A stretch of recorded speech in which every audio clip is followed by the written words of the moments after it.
Take a moment, look at the disclaimer. This content and nothing should be taken as a recommendation to buy, sell, or hold any securities at any time. We are just here to spread the word about how BTA analyzes the markets. This is Rod from BTA, and we are known as the middle traders. We are not going to get in at the exact bottom, and we're not going to get out at the exact top. But we are going to make a lot of money. We will make a lot of money in the middle. We are the stock market masters. Okay, today we want to discuss the fact that the market under the hood may not be as weak as it seems. Okay, so this is a daily chart of the New York Stock Exchange advanced decline line.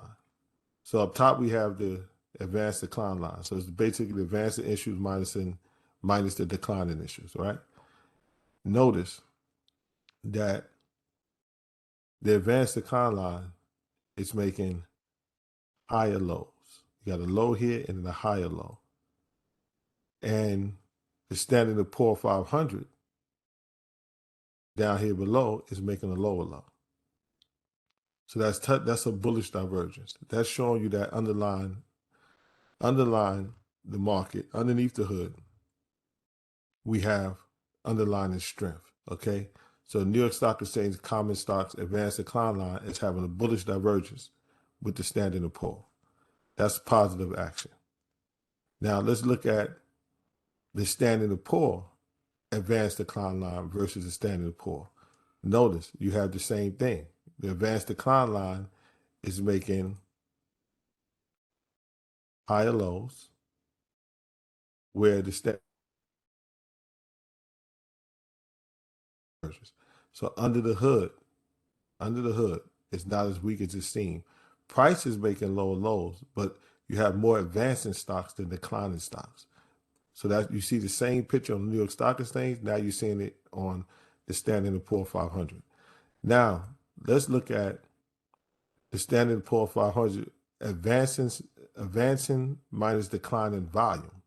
So this is the daily chart of the advancing minus declining volume. Notice that the advancing declining volume is kind of leveling off right here.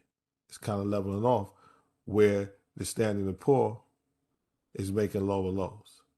So if it was as much selling pressure as the price is trying to make it out to be, then you would see the advanced minus declining volume line continue to making lower lows. Like you see here, you got lower lows as prices making lower lows. But now prices starting to make lower lows here, but the volume is not coming out. That's telling you got more advancing volume coming in at this particular time than declining volume.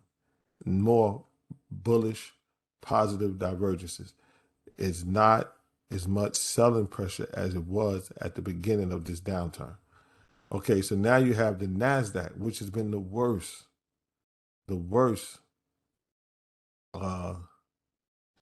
index in the market right now. And you see the same thing. The Nasdaq has been selling off, but you see the advancing volume versus the declining volume. You're seeing more advancing volume coming in.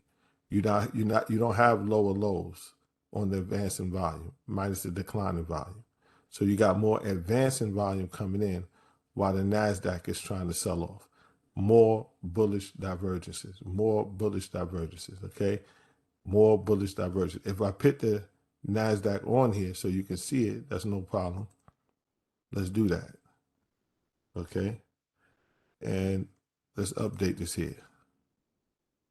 You see here, the Nasdaq is making low and then another low, kind of the same. It's selling it down a little bit. It's not making as much lows as it has been.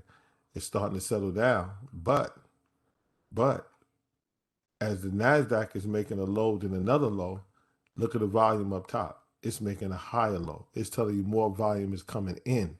It's not much selling pressure on the volume on the downside as it was before. More volume coming in. So you got bullish divergences all over the place with the advanced decline line. All right. Now, let's look at our favorite breadth chart right here. This is the advancing minus declining issue, the differential chart. Okay, so we got our moving averages try to smooth out the data. This is an invisible chart. We're smoothing out the data. So what we want to see is the green line get above the yellow and the red and get above the zero line. When that happens, we generate this little green arrow here. You normally have a rally. It might be the start of a new bull rally. It might a market. It might just be a tradable rally. Who knows? But when this happens, we normally get a rally. Okay, and it could be a pretty good tradable rally. We can make decent money off of it. And right now, we're getting the indication. The green line has now broke above the yellow and the red, and it's above the zero line. This red horizontal line here is the zero line. So the green line has now broken above the red, which is the yellow, which is the 20. The green line is a 9-day moving average of the differential, of the invisible differential chart. The data is invisible. All we want to see is the moving average to smooth out the data. So the green line is above the yellow and it's above the red, which is the 50-day moving average. The yellow is the 21. The green is the 9-day moving average. So the green line is now crossed above the yellow and the red, and it's above this horizontal zero line. That is very bullish. Okay. Once the yellow line starts turning up and the red line is turning up, we're going to start generating this green arrow right here. And that's going to be probably the start of a good little tradable rally. This thing is starting to set up. If this is the Dow Jones, by the way, this is a daily chart of advanced declining issues differential for the Dow Jones.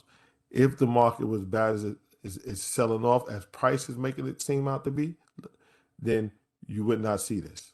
Okay. These lines will be well below the zero line, and the green will be below the red and the yellow. That's not what we're seeing. Let's go to the next one. This is the Standard & Poor's 500. Advancing minus declining line, the differential chart. And you see the same thing. The green has gotten above the yellow and the red, and the green line is above the horizontal zero line. Okay? That's bullish. Once the red 50-day moving average and the yellow 21-day moving average start turning up, we're going to generate this little green arrow here, and that's going to be probably the start of a little tradable rally. I don't know if it's going to be a start of a new bull market or just going to be a tradable rally. It might be a relief rally instead of this overall correction, a possible bear market recession we have. Who knows? I'm just telling you, when you start seeing this, you can look for a bounce, okay? Now look, this is the Nasdaq advanced decline line differential chart. This is the Nasdaq advanced decline line differential chart. The same thing. Look how the green line has gotten above the yellow and the red, and it's above zero. The moment these two start turning up, the 50-day moving average is the red line, the yellow 21-day moving average start turning up. Okay, we're going to start generating this green arrow. That's going to be probably the start of a little bounce, a tradable rally. Now, the NASDAQ has been selling off like crazy. It's been the worst index out there. So if that's the case, why is it? Why is it we seeing this kind of improvement? Why is it we see more advancing volume than declining volume on the charts we just looked at earlier? Why is it that we see more advancing issues than declining issues? Why is it? It's telling you that something underneath the hood is not what it seems. I don't know if this market is going to bottom. I'm telling you, I've been looking for a bottom. I've been saying that for weeks now. It hasn't happened yet, but I'm telling you, this thing is lining up. All these breadth indicators are starting to point bullish. A lot of divergences. I'm telling you, we probably get a rally soon. Okay. Now, let's look at, uh, excuse me, sorry about that. Let's see if we can bring up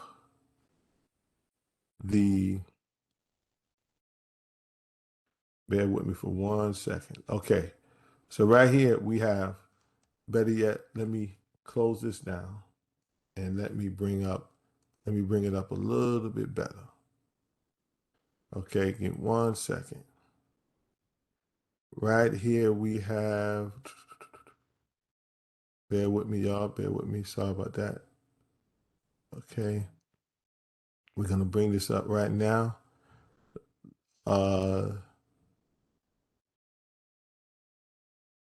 Okay, here we have the Dow Jones. Okay, this is the Dow Jones. a daily chart of Dow Jones with the RSI here. Look at this.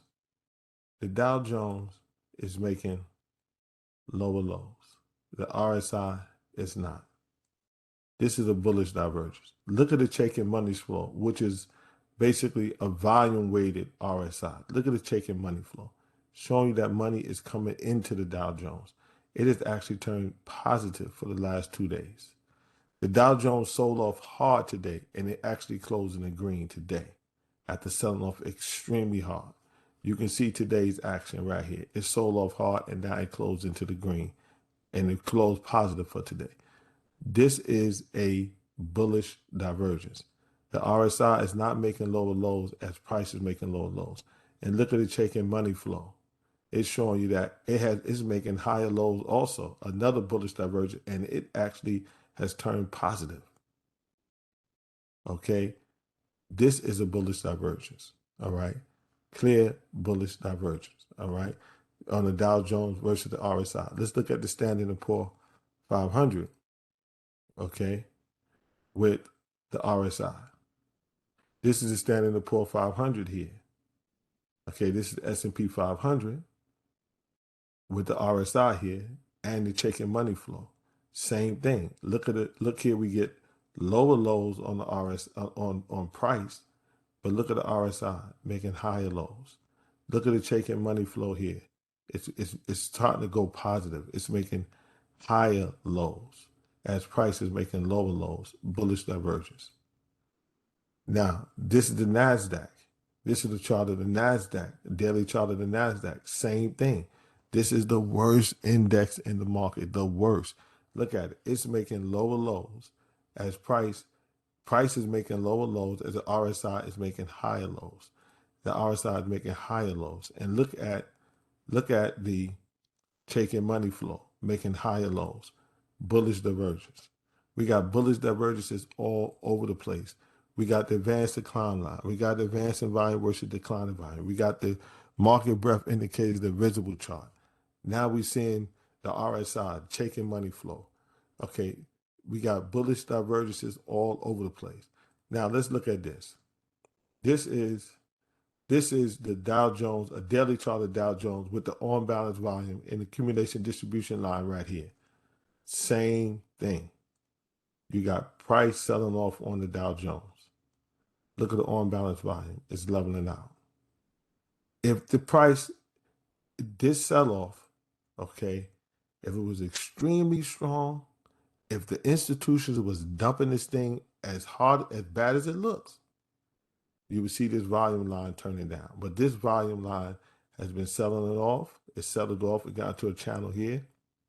It did trade down, and now it's into another channel, okay? But now we're getting the bullish divergences here. Look at the accumulation distribution line. Same thing. Price is making lower lows. The on-balance volume line is moving sideways. Accumulation distribution line is showing the bullish divergence. We got divergences all over the place, okay? All over the place. Now, let's look at the Standard & Poor's 500 daily chart. Same thing. Look at it. Price making lower lows. Price making lower lows. The on-balance volume is ticking down just a little bit, but look at that accumulation distribution line. Flattening out. Bullish divergence. All over the place, okay? This thing almost can't be any clearer. It's selling off, yes, but it's not really flushing out. Now, this is the Nasdaq, the worst of all the indexes. Well, we see the Nasdaq is making lower lows, but the on-balance volume line is also making lower lows. But look at the accumulation distribution line. It's settling down. It's settling down, okay? It's not making lower lows. It's settling down. So all the indicators are not going to show this, are not going to be positive all the time. You're going to get some indicators that are going to be positive, some will be negative. But I'm telling you right now that we are seeing a lot of divergences, bullish divergences. The market is not looking as weak as price is making it out to be. We may get a bottom soon. I've been telling y'all, we may get a bottom soon, a really strong tradable bottom soon. Okay, I'm going to stop here. It's going to be a part 2 to this, and we look at some other things, but I don't want this to be too long. So look out for part 2.